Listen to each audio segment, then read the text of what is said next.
All right, what's up? So let's take a look at this that happened. This just came across my computer screen as I was working on some other stuff here. So well, I got a minute. Read this, saw this. I'm like, let me share this. This happened late last night.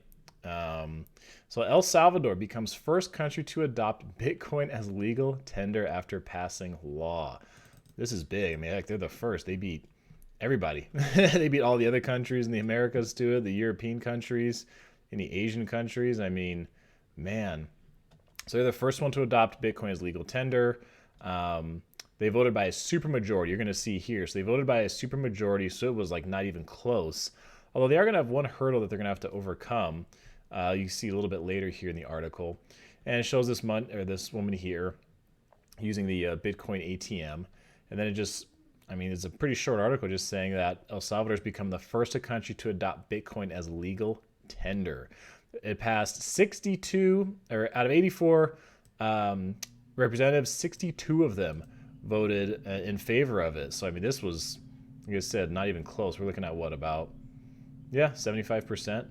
So, price of Bitcoin just says was up 5% to 34,000, which is like, damn near half of where it was when it was at its peak.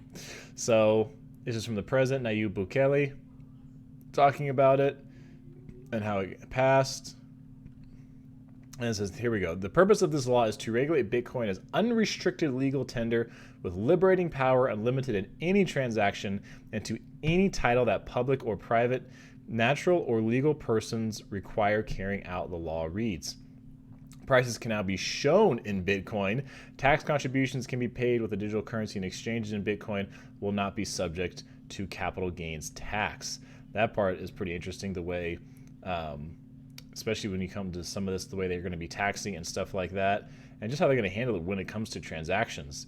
Now, like, this part is interesting because it says Bitcoin is known for wild price swings that have prompted critics to suggest it is not suitable to be an effective currency. It's still unclear how El Salvador will ultimately roll out Bitcoin as legal tender, because that's one of the things when it talks about how prices can be shown in Bitcoin, tax contributions, because but the price can change so frequently. It can be kind of hard to be able to use it. So we're going to see how this goes for El Salvador, though. And then says the exchange rate with the U.S. dollar will be freely established by the market according to the proposed law. El Salvador's current official currency is the U.S. dollar. Fun fact for any of you that didn't know that. And then this last part here says the law also states it will promote the necessary training and mechanisms so that the population can access Bitcoin transactions. Now, here's where I think they're going to run into an issue. It says approximately 70% of El Salvador does not have access to traditional financial services according to the Bitcoin law. The cryptocurrency is seen as a way to increase financial inclusion. So one alternative they're going with is, using cryptocurrency, because when you have that big of a portion of your population that doesn't have access to traditional financial services, and this could be a huge game changer for El Salvador. Since they're the first one to jump on it, I mean, they're basically going to be the ones, testing this out. And other countries, I'm sure, are going to look to what happens in El Salvador, how they handle this, and try to emulate certain things and maybe change certain things that they think could be done better. Then here it just talks about when he submitted the law to Congress and all that kind of stuff. Talks about Bitcoin hitting almost 65,000 for the record high, but it's dropped, like I said earlier, almost half. But it's still up over 230%. Gosh. Over the last 12 months. That's wild. And then, all the reasons why. All right, you got Elon Musk tweeting about cryptocurrencies and that kind of thing, and just a lot of people deciding to jump in. But this is pretty cool. I mean, I'm interested to see what happens for El Salvador and what other countries decide to jump on this. I mean, others will, of course. Like, I have no doubt that other countries are going to start doing this as well.